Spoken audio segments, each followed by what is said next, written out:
All right. Let me see if it'll let me go live. Let's It's just see. acting weird. It might take a second. Okay. I don't know. If not, then maybe we won't have Instagram. Oh no. Okay. No. Well, oh, there it is. Okay. Yeah. It just took a minute. Okay, good. All right, awesome. Hello, everyone, on Instagram, Facebook, and wherever you are watching this. I'm Heather Renee May with Missy Jane, a friend and an author, and we're doing Texas Book Talk. It's every Wednesday from 5:30 to 6, and I'm bringing you different authors from Texas to celebrate the 30th anniversary of Texas Writers Month. But spoiler alert, we're probably going to continue doing this after the month of May into June. I already have some really great authors coming in June. So just put it on your calendar. And if you're a Friends and Fiction fan that watches religiously every week, like myself, I purposely am doing this to cut shorts so that you can jump over to Friends and Fiction that kicks off at 6 or 7 Eastern. So anyway, Missy Yeah. Jane is an amazing author.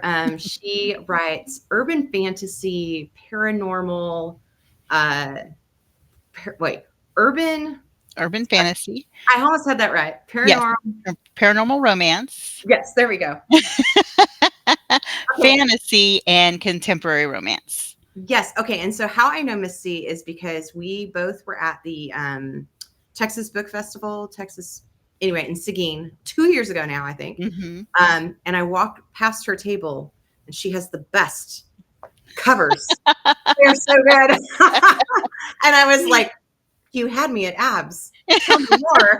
So I yeah. think we actually met in Wimberley, but we did both of them. I think. Oh, Yeah, no, we met you're in. right. You're You were right. behind me. You were seated behind me in Wimberley. Yeah. That is right. That's exactly it. Yes. Yeah. So it's so good to see you again. You too. Thank you. Yeah, and I just wanted to, so I'd love for you to share with me maybe, I mean, you've written so many books. So if you want to kind of give like an overview of some of your series, and then maybe we can Yeah. dive into your latest book, which is a vampire uh vampire romance.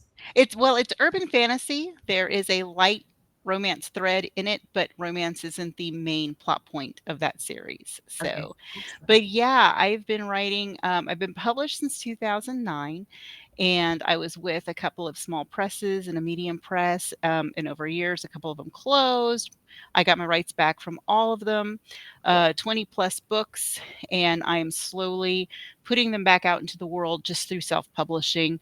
Um, a lot of publishers won't republish books that had already been published. Very few will.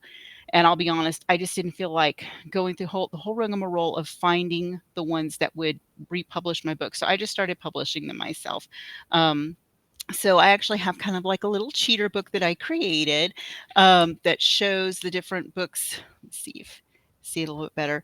So I was with Sam Hing Publishing, and that's where my vampire series started. But I also have my gargoyle series, and there are currently 3 books. The 4th one is in the works of that one. That's the fantasy series. And then this is the one that you liked. This is Archangel. paranormal romance. It's my Archangel series. There are currently 3 in that one, and drum roll, you're about to get a sneak peek, first peek online of the cover for the newest one that is still being written. This is going to be book 4 right here. Yeah, so Oh, I'm about exciting. I'm just over halfway through writing it, then it has to go through editing and everything, so I'm really hoping to have this out by the end of the year. And then I have contemporary romance as well. There's some novellas that I had out through Alora's Cave that I have republished now. And then Lunchtime Sex was one that they had out, and then there is going to be not quite a sequel, but in the same vein as this book, this is gonna be a new book out this summer as well, Breakfast in Bed. So, Wow. yeah, That is that's so exciting. You have been busy. You have been yeah. Trying busy. to finish books, oh my gosh. Yes, yes, and congratulations for getting your rights back to your books and like, yeah, Thank you. Yeah, Yeah. I know that's a process, and It is, and, when the publishers closed, there were 2 of them that shut down that I had most of my books with, and one of them was my favorite. I mean, Sam Hain was just an amazing publisher, and I really kinda took, like, my muse took a hit when that publisher closed, and I actually didn't write for a while, for a few months, after that. I had to kinda just get my groove back, and so I'm slowly getting back. I mean, I was getting books out so fast right when I first started getting published, and it's been a much slower process the last few years, so I'm hoping to just really get back into it. Like I said, I have at least 3 that I'm finishing up right now. I'm actually going to have a short story in an anthology coming up. It's a fundraiser, so I don't have all the details about it yet, but that will be on my all my socials once that's available. But I had a werewolf short story in a fundraiser a few years ago. This is going to be another werewolf short story. It's a different one, but with the same werewolf family, basically.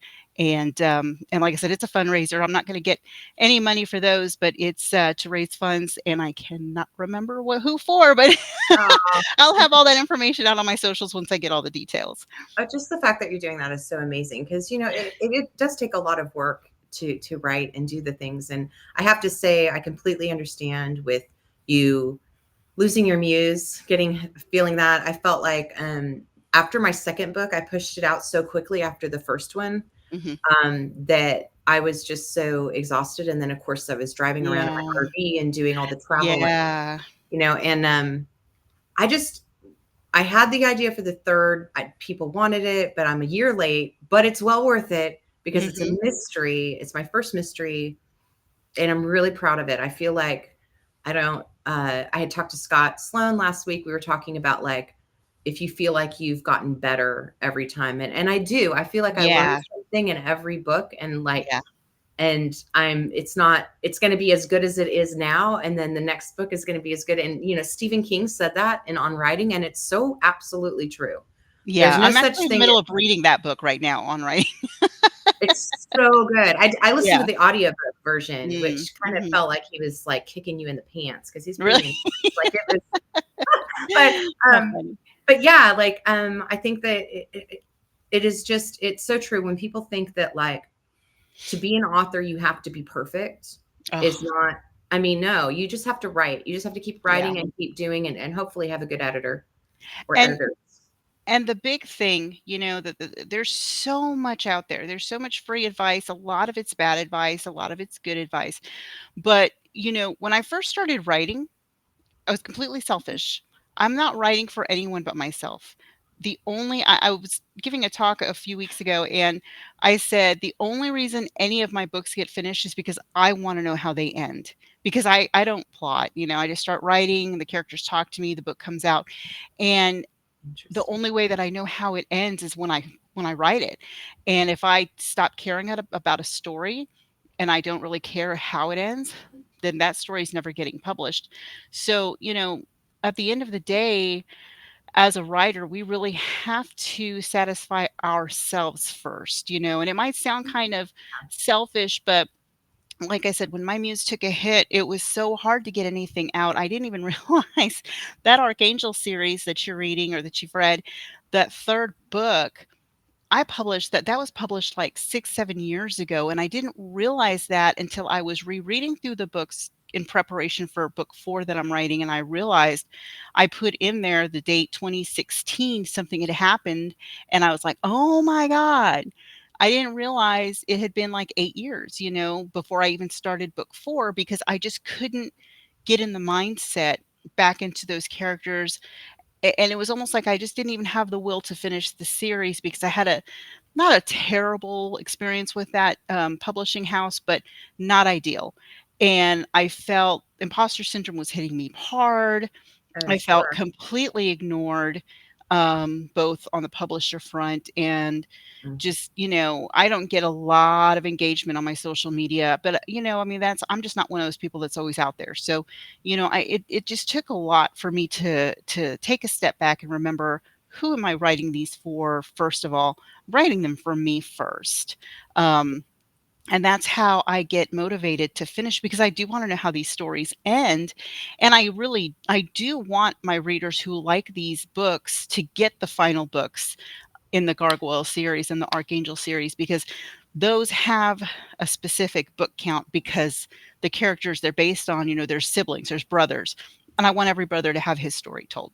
So I had to just, like I said, take a step back, put it in perspective, and remember that that's why I'm writing. So, Oh, yeah. 100%. I think that's really valuable, and I think that just like anything, if it's coming from your heart and something that it's really your passion, and you're doing it like, regardless of whether anyone's going to ever read it, Yeah. regardless of whether it makes any money, any of those things, I think that that's really it's art, and that's what art should be about. It's about you know, tapping into that true, authentic sense of yourself and sharing it with others and through story, through song, whatever. And I Mhm. feel like for me, like definitely the first two, so the first book for me was kind of my way of getting through a bad divorce. And then Mm. the second one I wrote as a follow-up. Now my books are kind of Hallmark series. Mhm. It's a Texas Wine Trail series, Cactus Mhm. Christmas, Cactus Wedding. Um, everything always kind of works out in the end, and Yeah. Yeah. everything's perfect in line. Okay, well, book three, Cactus Cradle, is like it's been so fun to write because, like, in book two, I mean, I literally was writing the wedding scene in book two, this gorgeous wedding scene, and I'm crying, going, "This isn't real." And so, um, Mhm. book three is actually it's this mystery. Things are blowing up. Someone's sabotaging. Relationships might be breaking up. There's just Yeah, all yeah, kinds of yeah. stuff going on. There's so much tension. There's people Uh-huh. coming at each other. So much fun to write. It's been so much fun to write. You got all that angst out in your writing, obviously, you I got it know. all out. That is It too is. It funny. is. It's really Yeah, some fun. books are like that, some books that you kind of live more through the book as you're writing it than others, like my fantasy series is pure fantasy. I mean, it's nothing about it is real other than the names, someone could be named some of the names, but not most of them. Yeah. Okay, so I have a question someone popped up. Scott is asking, who do I use as an editor? So I actually have a couple of editors. So like I said, my books were originally through publishers, and then I got my rights back. So what I did with both the erotic romance that's contemporary and with my fantasy romance, I actually reached out to my original editors of the series and said, "Hey, do you have time to put me on your schedule?" Because luckily, both of them also freelance, and so I wanted that continuity. I wanted to use an editor that already had, had a relationship with the books. So my Gargoyle series is with the same editor that edited book 2 and 3. So book 4 will also be with this editor. Book 1 was a different editor, but book 2, 3, and 4 will be the same, and hopefully the rest of the series will all be through the same editor. And then the contemporary romance, same thing. I was able to reach out to that editor. The only one I don't know, my Archangel editor might be different, but these are professional editors that I use. Yeah. And I was gonna say I use New York book editors. Those are Mm, the editors that I use. I hire. I've been using Megan McKeever mhm, there for all my books, and she's scheduled time for me. I've got I'm getting the first draft manuscript to her after this weekend, so she's already ready. She's ready for it. I'm excited to hopefully show her that I've grown a little bit, and also I'm sure she's going to be really excited to have more plot twists and like tension and things to less out as an editor than my previous works. But yeah, the good question, Scott, and thanks for tuning in again. We had a great yeah, chat last week. yeah. Um, Yeah, yes, Noah Chin is my, Mossfoot Editing is the one who's handled my gargoyles, and he's so funny. He's Canadian, and he's hilarious, and he'll put little notes in there, and, we don't really have a back and forth because it's kind of like just a single pass, and then I rewrite or whatever, send it to him for another pass if needed, and so that's the only thing I miss about using an actual publisher is because I know it's gonna go back and forth a couple of times, and we can kinda put stuff in the notes like that we think is funny or whatever, And so I might have to email Noah separately and say, okay, that was really funny what you said, but no, I'm not doing that. So But he's great. Yeah, he's a really good editor. Yeah, I think that I decided to self-publish, or I created a publishing house for my books. Might end up in the future opening it up to publish other authors or help Mhm. other authors publish, but anyway, right now it's just basically for Mayday Publishing for my books, and Yeah. Yeah, because that is a huge chunk to it's bite off. it It's is a I lot. mean, It even was just publishing our own is a lot of work, and so, inviting anybody else to that party it's gonna take a lot of it's your time. it is, and that's why I'm like, yeah, I would not be able that in the far future when I don't have a day job. There you go. That Yeah. might, but tell me, so like, it's interesting that you say that you don't plot, that you pants your books, because Scott I and I were am a talking about pantser. that. Yeah, because Yeah. my first two, the second was kind of half and half. The first was pantsed completely. Mhm. This third one is plotted, but things happen. Like, I Yeah. don't think people realize, like, you'll plot out a thing, and then, like, I have the panic moments of like, okay, I really thought the thing was going to work out, but now that I'm writing it, I don't think it will. I have to rethink it. Or a character, something will all of a sudden a character is going to do something else. There's another scene, and I'm like, oh, Yeah. I didn't know that was going to happen. That I like that, and so you just write it like and Yeah. see. So I'd love to hear. I also would love to hear like how you come up with your ideas as well. Someone asked me that like today. So Yeah. yeah. There it takes very little sometimes for me to get an idea. So, like with the gargoyles, for example, at the time that I first thought to write a gargoyle romance, there were very few gargoyle romances. There's a ton of them out now. But at the time, gargoyles were really hard to find. And I was trying, I love paranormal romance. It's one of my favorite genres to read. So, as a reader, I was like, well, what do I want more of? What am I not seeing? And gargoyles were like the first thing I could think of that just weren't flooding the market, basically. And so I thought, okay, well, excuse me, let me think about this. What can I do with that? And it was really even a surprise to me that it came to me as a full-fledged fantasy world, like not anything modern, not based in any type of reality. I mean, these guys, this is like King Arthur stuff, you know. I mean, they're in a king, they're the protectors of the human realm of the kingdom. And I mean, that idea is just it fully fledged in my mind that this is how my gargoyles were going to be. This is the time of the setting for these stories.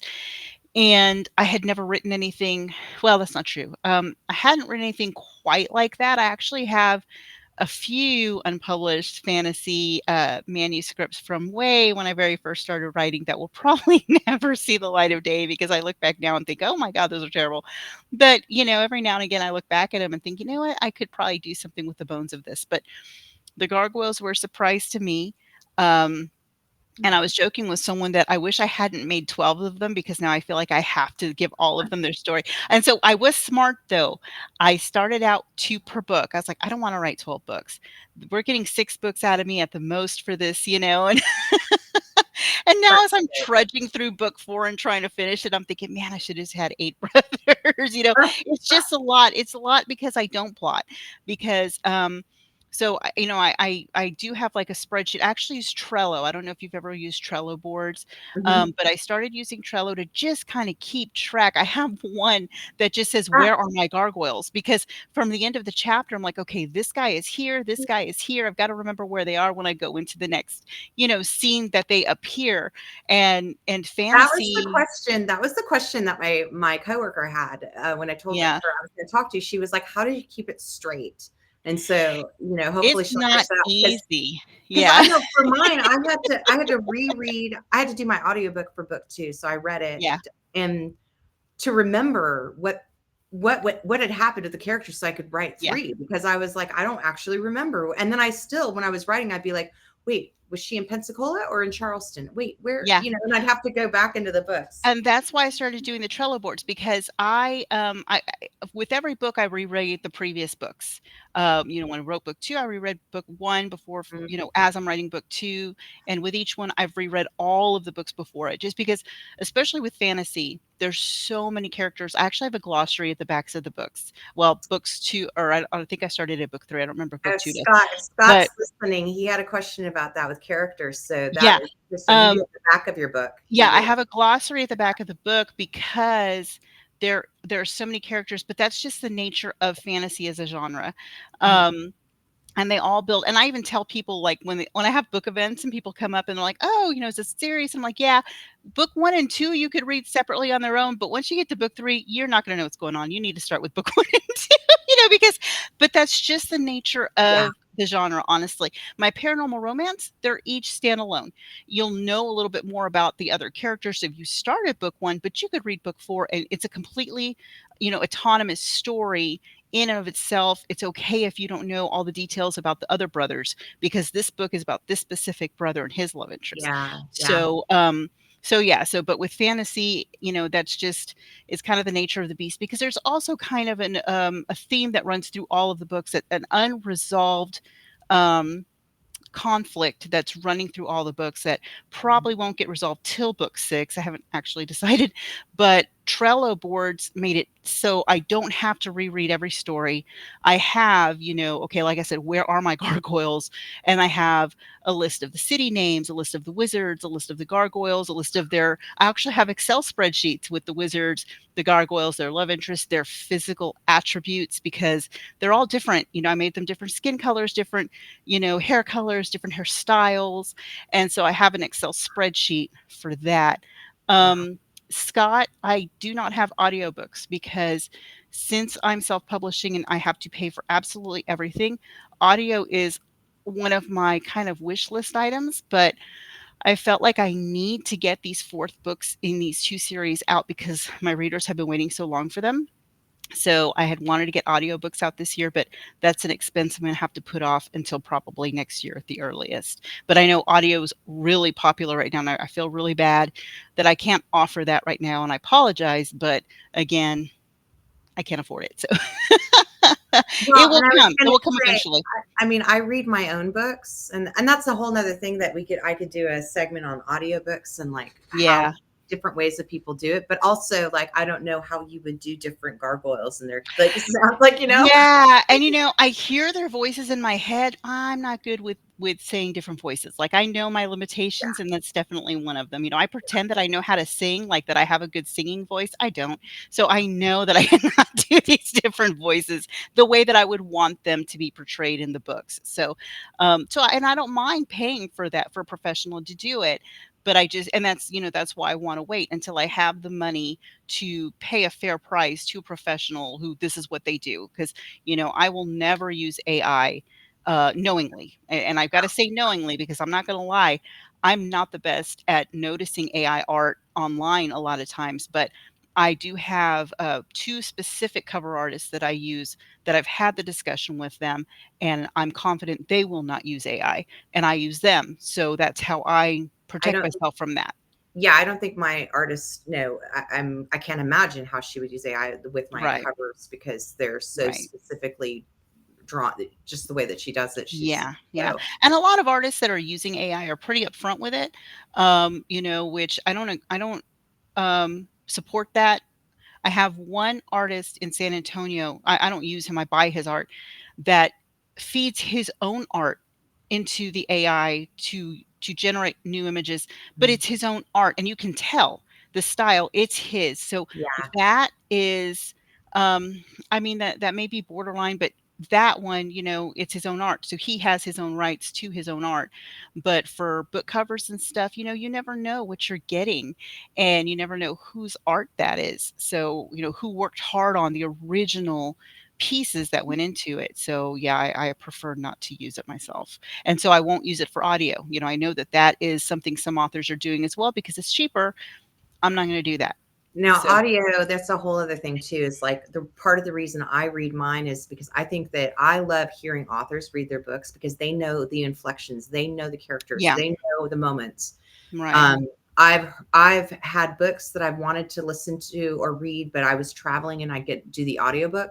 and Mhm. I literally had to turn them off because the narrator was so bad that I couldn't Yeah. continue listening to it, and it's just Yeah. a shame. So, yeah, I think that unfortunately a lot of those authors that are with major publishers, they don't have a choice that Yeah, they hire, when but I yeah, do. I have a choice how my right. stuff is, which is, it costs me, but it also I have control. You have So control, and that's the best part about self-publishing. We yeah, have control from point A to point Z, we've got control over all of it. Like I said, it costs us money, and hopefully we'll make something in the end, but, like I said, I mostly write my books for myself. I love that people wanna read my stories, that people want to step into my imagination with me, and, so I try to put the best product out there, but it takes money, so I have to wait until I have that money, and then right. I'll put it out. It does, 100%. So tell me about, we've got about 5 more minutes, and I Mhm, want to talk about your next release and when you think it's coming out, and then also just how people can best find you and find mhm. your books and all of that stuff. Okay, yeah, so my next release is going to be, the contemporary romance that I have coming out. It is Breakfast in Bed. This is the cover.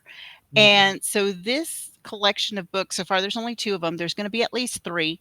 They're basically age gap romance where the woman is older, the man is younger, and Very Breakfast in popular right Bed. Yeah, yeah, and Lunchtime Sex was the first one that, it was released through Alora's Cave quite a few years ago, and, it's one of my most popular probably because of the title, because it's lunchtime sex, but it's one of my most popular when I'm at book events, that people like to pick it up. But it's a story, both of them, the whole series, it's not just about the sex. It's not just about the older woman, younger man. It's about the connection that they make that despite the age gap, they find ways to connect and, ways to find similarities, you know, enough that they make the relationships work.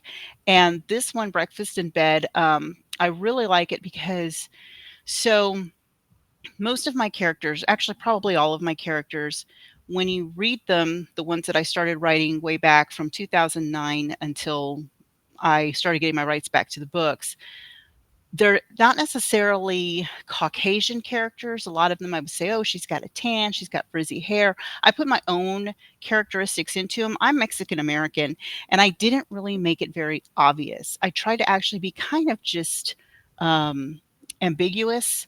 Mhm. I didn't really wanna pin down the characters, too much. Well, with Breakfast in Bed, these are Mexican American characters. Mhm. There's some little bit of Spanish sprinkled in. There's some things about my heritage that are in this book that I had never done before. And, as I mean, I'm 48 years old. I'm not bilingual. And so I have a lot of issues that I've had to overcome with expressing my Mexicanness in my writing, and even just in my personality, because as someone who is Mexican American but doesn't speak Spanish fluently, there's always that imposter syndrome that pops up, and there are issues there that I've had to overcome, and so that's another reason why on Facebook, that other pen name that I went to, because my Missy Jane page had been hacked, and so when I recreated it, I put MJ Aragorn. That one, uh, that is a more that's actually Aragorn is actually my grandmother's name, and so that was kind of a tribute to her and to my culture. To I'm hoping to use that pen name for some future work that I'm actually still it's still in my head. I haven't had time to actually put it down on paper yet, but yeah, that's going to be a little bit of a transformation for me as well. I love that. I love that you're opening up and delving into parts of yourself and getting to discover, dust off, bring to light, which is kind of like the process of writing and going through Yeah, that. I think that people don't realize that we discover just as much as the readers discover in our books, as yeah. especially as we're doing it, you really kind of realize parts about yourself. And so I think that's really fabulous. I love that so much. Thank you. Yeah, and it's true. It's true. You can have a whole journey in a book. Like you said, you were writing book one as you were going through some personal stuff, and it. it's therapeutic in some ways, and sometimes, you're not expecting that, until you're writing it out and realizing, wow, that this is really bringing home some stuff that you didn't realize was at the back of your mind. 100%. And the thing is that readers always know if an author's being authentic or not. Yeah, And I think that, like, you write what you know. And so yeah, when you're going through the thing and you're describing it, that's when like readers read it and they go, oh my God, I was right there. Like that brought me to tears. I knew exactly how you felt in that or how your yeah, characters felt in that moment. And that yeah. always feels really good too. Yeah, Like, yeah. You love when you can connect with the reader, and that's absolutely true about writing what you know. I had been asked previously a few times about LGBTQ plus characters in my books, and I have a few sprinkled through, but it's not prevalent because I am a heterosexual woman. But I do have um, family members. My children are actually in that community, and so, but I want to stay in my lane, as much as possible, um, because there are other writers for that. There are writers in that community doing those books very well, and I don't. They don't need me to do that. So of course, those people exist in our real world, and so they should exist in my fantasy world. So I do try to, like I said, sprinkle them in as I can where they will fit as authentically as I can make that happen. but it's hard as a writer. Like if you're trying to write about something that you don't know, then it can come off sounding like a research project or foreign because Yeah, you're not yeah, really, so yeah, I mhm. appreciate that. And for sure there are plenty of authors that are really diving deep and sharing their experiences as well. Yes. And other so like I think that's great. How can people find you or find your books? Okay, so I have a link tree, which I think it's just Missy Jane link tree. It's funny. I always have to go to Twitter to see what my link tree to see what my actual link tree thing is because I can never remember what it is. But actually, I'm on Twitter as well MS Missy Jane. So Ms. Missy Jane, and then my link tree. It's just Linktree/author Missy Jane, and that has everything. So that the link tree will show my website, a link to buy the ebooks, a link to buy my print books, which my print books are available as print on demand from Barnes and Noble Press, and Okay. then my ebooks, when you click on that, Amazon doesn't show up for all of them for some reason. I'm still working on fixing that, but I am available on Amazon. All my books that are available right now. So you could just go to Amazon and search for me, search Missy Jane, and then I should pop up. But my website is authormissyjane.com as well.